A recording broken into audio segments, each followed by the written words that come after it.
This is Andy from Star Wars coming to you from Star Wars Celebration Live 2015 here at the Cantina set. I am standing here with Keith Kellogg, the animation supervisor from Star Wars Rebels. Hey, Keith. How's it going? Doing all right. How are you? Pretty good. This is pretty wild, isn't it? Oh my gosh. I mean, this is my first celebration, and it is just... it's crazy. I mean, it's mine too. Not a bad place to start, though. It's like, you look, there's a Rancor monster over there. There's Angry Bird stuff over here. And I mean, it's just mind-blowing. nuts. I haven't even had a chance to walk around and take it all in Definitely. yet. So let's just cut straight to it, Keith. Sure. You work on Star Wars Rebels, which yes. I love very, very dearly. Thank you. Can you tell me a little bit about what it is that you do as sure. the animation supervisor? Sure. So every show we work on, basically, we actually work overseas with our animators, and we send everything overseas, and I will get all the shots back, and I'll have to give them basically comments and give them reviews and notes every day. So sometimes we're usually looking at anywhere from like 80 to 100 shots a day. Wow. And going through, and I will do video references, and I will give just handwritten notes and really try and make the show come up to the level of quality that we're looking for. So basically, any frame of movement in Star Wars Rebels, every second of the show, you go through to make sure it is perfect. Every second of the show. That is crazy. And you guys have done such a great job. I mean, thank you. Watching people fall in love with Rebels over the first season has been probably one of the most exciting parts of my job, and I'm sure it must be really, really fulfilling as someone who works so hard on it. Definitely. It's been awesome, because I mean, I worked on Clone Wars too, and Clone Wars was great, but we had all the regular characters and things, and this time we got to build our own sort of brand new characters to bring into sort of this incredible mythos that all these people have, I mean, so it's been like with Hera and Zeb and all the different characters that we've gotten to sort of create and come up with. It's just been so much fun. So speaking of new characters, who would you say is your favorite character on the Ghost Crew? Oh, that's so hard. It's like picking your favorite child. To animate is Zeb. Zeb is just so much fun because he's so expressive. Right. So like you can do so much with his face and really get him eyebrows go up a lot. He's got these giant big eyes that we can use, and his mouth is all really pliable. And his funky feet. And his funky feet, yes. That's funny because those originally is not what it was supposed to be. We weren't going to do the backwards leg kind of thing. And then we thought, well, let's do something different and let's see if we can pull it off. And it really adds an awesome alien element to him. Exactly. Yep. Yeah. So what would you say was your most favorite moment of season one? I know I'm asking tough questions. It's hard to pick. Favorite moment, season one, it's like we're already working season two.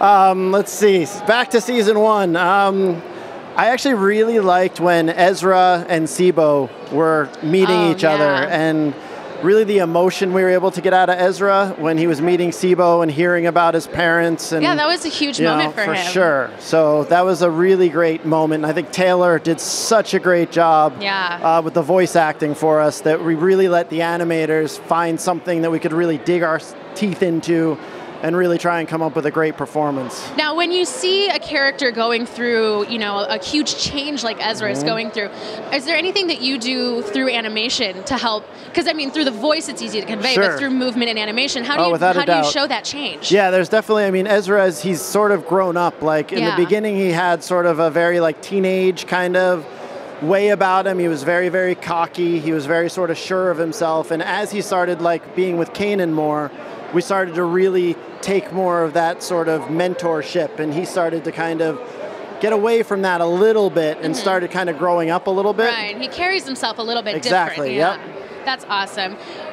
So they're obviously keeping you guys very busy here at Celebration. Definitely. I mean, you have a panel later tonight. Yes. Can you give us a little sneak peek of what you're going to be talking about? So basically, I'm just going to go through and talk about the walk cycles on our show and how we do the walk cycles and kind of go over what a traditional walk cycle is for people who may not be familiar with it, and then watch how it sort of applies to our show. And I'm actually going to go in and do in Maya, which is the 3D package we use, kind of show people how you can go from different attitudes just by changing little things like little postures, little ways the arms move, different things where you can go from happy to sad or proud or That's all kinds crazy. of things. There's so much that goes into every moment of of Rebels. And I know for me being closer to it, I've learned so much about, the animation process. For sure. I think it's going to be really interesting for fans to see, how much care and love goes into every episode. Definitely. So how long does it take to animate, your average episode? I don't think I'm allowed to say that. Oh, okay. I'm sorry. No, it's okay. No, that's fair. That's some of our secret sauce that we're not necessarily allowed to give out, but it takes an okay amount of time, but it's really fast. I mean, we have 4 episodes going at once. Oh, wow. So at any one time, with 4 episodes being in animation production, then we've got 4 episodes in lighting production. Like at any one time, there's 22 episodes. That's insane. In some form of production, whether it's script, rigging, animation, lighting, sound. Like, wow. I mean, we're moving. That's amazing. And I'm really looking forward to coming to the premiere on Saturday evening. Me too. That is that's the moment I've been looking forward to the most this weekend. What would you say is the moment that you're looking forward to, aside from the season 2 premiere? Because that's way too easy of an answer. I don't know how much more I'm allowed to say about season 2. So, but the premiere, I think what was awesome today was that we actually got to go into the digital screening room and screen it.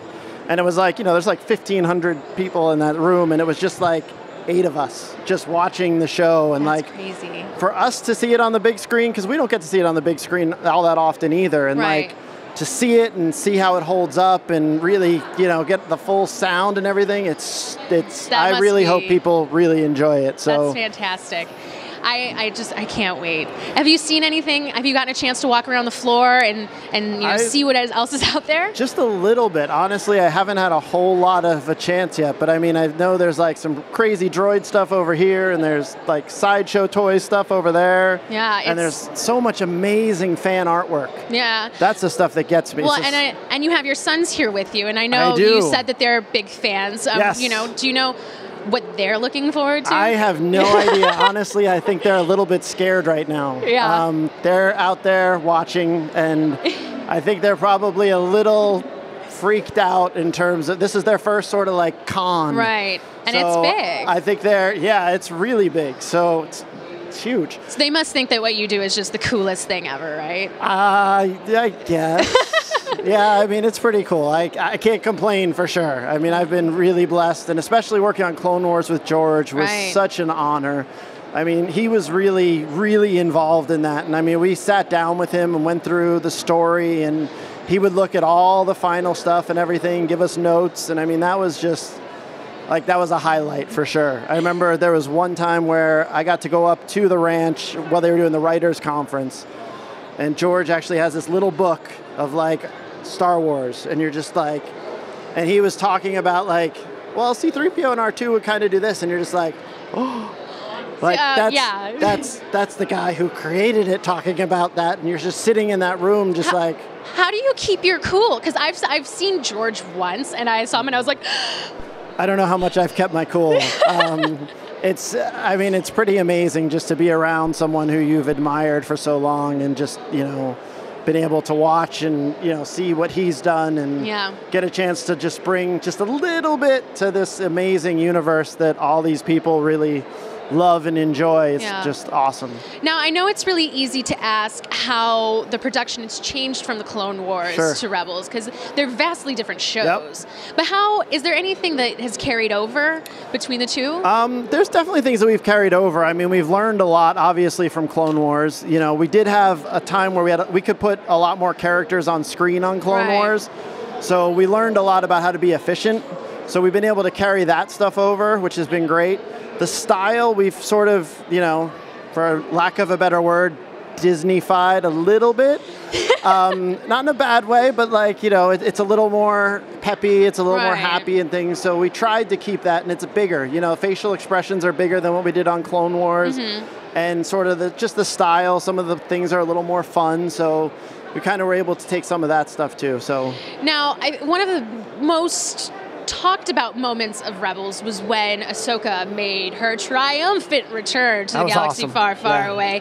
How has how you animated her changed from when she was, Snips, little Padawan, to this awesome, tough warrior chick? I mean, it's been so great to see her evolve and to see the fans sort of of her evolve as well. Because when she first came out, I don't think fans were super thrilled with Ahsoka. So it was but throughout, she gained everyone's real trust and belief that she is a Jedi and she's capable of being with Anakin and with Obi-Wan and stuff. So when we brought her back, it was basically really trying to make sure that she had a presence about her. Like now she's the mentor. Right. So now she's got to be gone from sort of the kid and the young one to having this the lead. More, yeah, exactly. Yeah. She's the one who knows everything. Well, I can't wait to see not only what Ahsoka has in store for season 2, but I mean all of season 2. I can't wait for the premiere on Saturday night. I'm so excited to get to be there. But we are going to head back to coverage here. Awesome. Star Wars Celebration Live 2015 will continue.